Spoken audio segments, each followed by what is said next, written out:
গোয়ার একটা railway station, দিল্লির কারকারডুমা আদালত আর চেন্নাইয়ের একটা থমথমে গলি, 1000 কিলোমিটার ব্যবধানে থাকা তিনটে ভিন্ন শহর।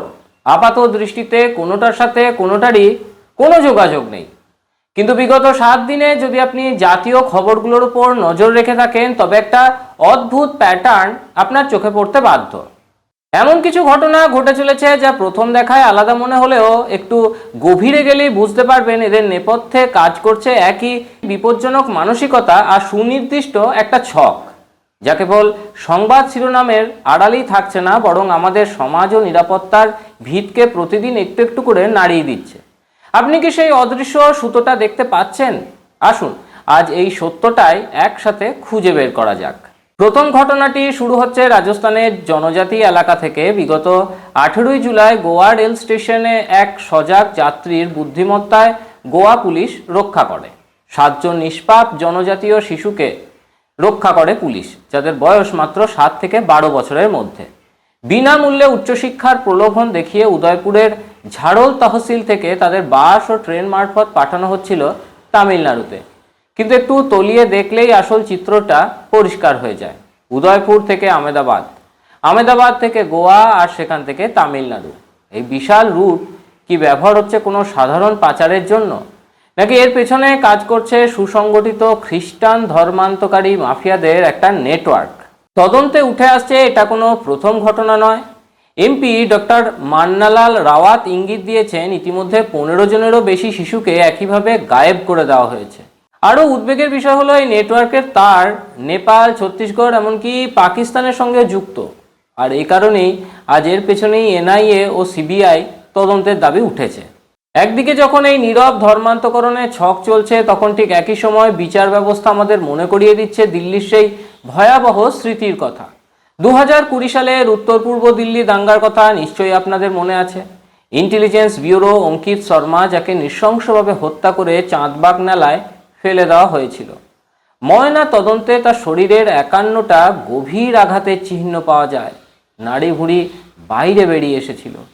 আর এই নির্মম হত্যাকাণ্ডে আদালত সম্প্রতি আম আদমি পার্টির যে পূর্বতন কাউন্সিলর তাহির হোসেন সহ 4 জনকে দোষী সাব্যস্ত করেছে। কিন্তু আসল প্রশ্নটা এখানেই থেকে যাচ্ছে, বিগত 6 বছর ধরে তথাকথিত উদারপন্থী ও বামপন্থী মিডিয়া কার অপরাধ ধামাচাপা দেওয়ার চেষ্টা করছিল এতদিন? যে তাহির হোসেনকে তারা ভুক্তভোগী বানিয়ে সাদা করার চেষ্টা করেছিল, আদালতের এই রায় কিন্তু আজ সেই মিডিয়া চক্রের মুখে একটা বড় থাপ্পড় মারল। দিল্লিতে সত্য উদ্ঘাটিত হলেও দক্ষিণে কিন্তু চিত্রটা অন্যরকম। চেন্নাইয়ের 16 জুলাই রাতের ঘটনাটি দেখলেই বুঝতে পারবেন কিভাবে প্রকাশ্যে আইনকে চ্যালেঞ্জ জানানো হচ্ছে।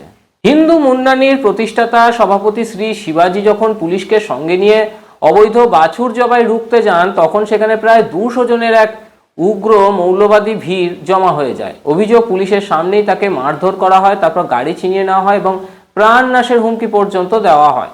চিন্তা করে দেখুন, পুলিশের উপস্থিতিতেই যদি এরকম সমাজসেবকের এই অবস্থা হয়, তবে সাধারণ মানুষের নিরাপত্তা কোথায়? আর এই বিষ বাষ্প কি কেবল একই জায়গায় সীমাবদ্ধ? একদমই নয়। 4 নম্বর ঘটনাটা দেখুন। বিহারের সারন জেলার ছাপড়া শহরের একটা নামী বেসরকারি স্কুল থেকে উঠে এসেছে।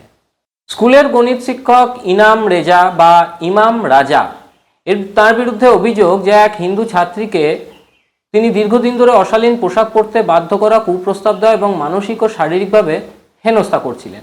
পরীক্ষায় ফেল করিয়ে দেওয়ার ভয় দেখিয়ে ছাত্রীদের ব্ল্যাকমেল করা এবং মোবাইলে আপত্তিকর মেসেজ ও ছবি পাঠানোর মতো গুরুতর অভিযোগ রয়েছে তার বিরুদ্ধে। সবচেয়ে চাঞ্চল্যকর বিষয় হলো, ভুক্তভোগী ছাত্রীটি প্রায় 1 মাস আগেই স্কুলের প্রিন্সিপালকে বিষয়টি জানিয়েছিল, কিন্তু স্কুল কর্তৃপক্ষ কোনো রকম ব্যবস্থা নেওয়া তো দূরের কথা, ঘটনাটা ধামাচাপা দেওয়ার চেষ্টা পর্যন্ত করে। গত বুধবার আবার হেনস্থার শিকার হয়ে ছাত্রীটি পরিবারকে জানালে ক্ষুব্ধ অভিভাবক এবং স্থানীয় হিন্দু সমাজ স্কুলে গিয়ে অভিযুক্ত শিক্ষককে গণধোলাই দেয় এবং পুলিশের হাতে তুলে দেয়। বর্তমানে পুলিশ ডিজিটাল প্রমাণ এবং হোয়াটসঅ্যাপ চ্যাট খতিয়ে দেখে এফআইআর দায়ের করেছে। কিন্তু এখানেই বড় প্রশ্ন, যে স্কুল কর্তৃপক্ষের উপর মা বাবারা সন্তানদের দায়িত্ব দেন, সেই প্রিন্সিপাল কেন বিষয়টিকে 1 মাস ধরে চেপে রেখেছিলেন? তাদের ভূমিকাও এখন তদন্তের আওতায়। স্কুলে যখন আমাদের সন্তানদের মানসিকতা ও সুরক্ষাকে আঘাত করা হচ্ছে, তখন অন্যদিকে আমাদের দেশের আভ্যন্তরীণ নিরাপত্তাকে ধ্বংস করার আর এক বিপজ্জনক ছকও সামনে এসেছে। এনফোর্সমেন্ট ডিরেক্টরেট বা ইডি এবং এনআইএ বেঙ্গালুরুর 8টা স্থানে অভিযান চালিয়ে আইএসআইএস এর এক বিশাল মগজধোলাই ও ফান্ডিং নেটওয়ার্কের পর্দাফাঁস করেছে। ইকরা ওয়েলফেয়ার ট্রাস্টের মতো সংস্থাকে সামনে রেখে পার্সোনালিটি ডেভেলপমেন্ট এবং কোরআন সার্কেলের নামে আদতে তরুণদের মগজ ধোলাই করে উগ্রপন্থী বানানো হচ্ছিল। তদন্তে প্রকাশ, সিএ বিরোধী আন্দোলনকে কাজে লাগিয়ে ধর্মীয় উস্কানি দেওয়া এবং চ্যারিটির নামে অর্থ তুলে তুরস্কের মাধ্যমে তরুণদের সিরিয়ার সশস্ত্র লড়াইয়ে পাঠানো চক্রান্ত চলছিল। ইতিমধ্যেই 5 জন মূল অভিযুক্তের বিরুদ্ধে চার্জশিট দাখিল করা হয়েছে। আর এই ঘটনায় প্রমাণ করে দেয় যে কেন 2026 সালের নতুন এফসিআরএ ফরেন কন্ট্রিবিউশন রেগুলেশন অ্যাক্ট এই বিলের মাধ্যমে এই ধরনের এনজিও এবং ট্রাস্টের অনিয়ন্ত্রিত ফান্ডের রাস্তা বন্ধ করা কতটা জরুরি হয়ে পড়েছে। কারণ সীমান্ত সুরক্ষার পাশাপাশি টেরর ফাইন্যান্সিংয়ের এই অদৃশ্য উৎসগুলো বন্ধ করাই এখন সময়ের দাবি। শুধু শিক্ষা বা নিরাপত্তায় নয়, আঘাত আসছে আমাদের হাজার বছরের ধর্মীয় ঐতিহ্য এবং সংস্কৃতির ওপরেও। সাম্প্রতিক সরকারি অডিট ও নথিপত্রে সামনে এসেছে তামিলনাড়ুর বিখ্যাত এবং ঐতিহাসিক বেদরানেশ্বর মন্দিরের প্রায় 15,439 একর লবণাক্ত জমি এবং বিপুল সম্পত্তি বছরের পর বছর ধরে জবরদখল হয়ে আছে এবং কোটি কোটি টাকার রাজস্ব থেকে মন্দিরকে বঞ্চিত রাখা হয়েছে। অভিযোগ উঠেছে রাজ্য সরকার নিজে দীর্ঘ 70 বছর ধরে এই মন্দিরের জমির রাজস্ব ভোগ করেছে, অথচ মন্দিরের প্রাপ্য অধিকার তাকে দেওয়া হয়নি। এটা কোনো সাধারণ প্রশাসনিক ভুল নয়, সনাতন ধর্মীয় প্রতিষ্ঠানের আর্থিক ও সামাজিক মেরুদণ্ড ভেঙে দেওয়ার একটা সুপরিকল্পিত চক্রান্ত বলতে পারেন। এমনকি ধর্মীয় অনুভূতি এবং খাদ্যাভ্যাসে আঘাত দেওয়ার কৌশল কতখানি বিপজ্জনক হতে পারে তার জ্বলন্ত প্রমাণ মিলবে মহারাষ্ট্রের পিম্পরি চিঞ্চেরওয়াড়ের মোসি এলাকার ঘটনাটিতে। সেখানে আকসা বেকারি নামের একটা প্রতিষ্ঠানের উপর ফুড অ্যান্ড ড্রাগ অ্যাডমিনিস্ট্রেশন যখন হঠাৎ করে রেড দেয়, তখনই চোখ কপালে ওঠার মতো সত্য সামনে চলে আসে। খাদ্য সুরক্ষার 88 নম্বরের মধ্যে এই বেকারি পেয়েছে মাত্র 1 নম্বর। পরিদর্শকদের নথিতে স্পষ্ট ধরা পড়েছে বেকারি লাগোয়া ঘরে অবৈধ গরু এবং মোষের মাংস কাটা হতো। মাছি ও পোকামাকড়ে ভর্তি সেই মাংসের টুকরো আর রক্তমাখা স্থান থেকে মাছি উড়ে এসে সরাসরি মিষ্টি বিস্কুট বেকারির খাদ্যে গিয়ে বসতো। এমনকি অভিযানের ঠিক আগেই এই দুটো ঘরের মাঝের যে গোপন সংযোগস্থলটি ইট সিমেন্ট দিয়ে আড়াল করার চেষ্টা পর্যন্ত করা হয়েছিল। সকল হিন্দু সমাজ ও স্থানীয় হিন্দু কর্মীরা স্পষ্ট জানিয়েছেন, সাধারণ বেকারির আড়ালে গত 5 বছর ধরে এখানে অবৈধ গোহত্যা ও কসাইখানা চালানো হচ্ছিল। মহারাষ্ট্রে গোহত্যা যেখানে সম্পূর্ণ বেআইনি, সেখানে হিন্দুদের অজান্তে তাদের খাদ্যে গরুর মাংসের দূষণ ঘটানো কেবল স্বাস্থ্যবিধি লঙ্ঘন নয়, বরং ধর্মীয় অনুভূতিতে আঘাত আনার একটা চরম ধৃষ্টতা।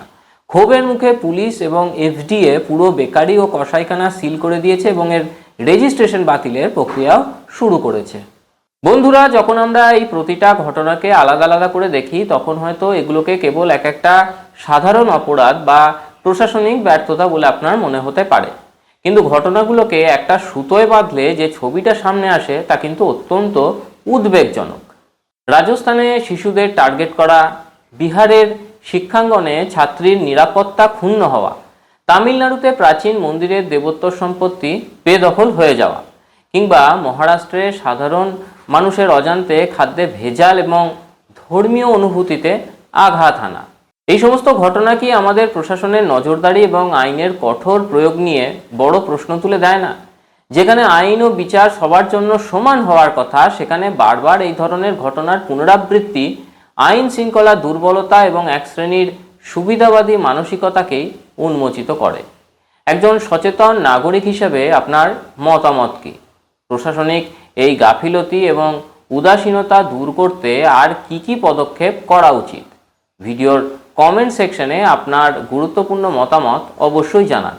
সত্য এবং সঠিক তথ্য সবার সামনে তুলে ধরতে ভিডিওটি লাইক ও শেয়ার করুন এবং এমন গুরুত্বপূর্ণ বিশ্লেষণ পেতে চ্যানেলটি সাবস্ক্রাইব করে পাশে থাকুন। ধন্যবাদ।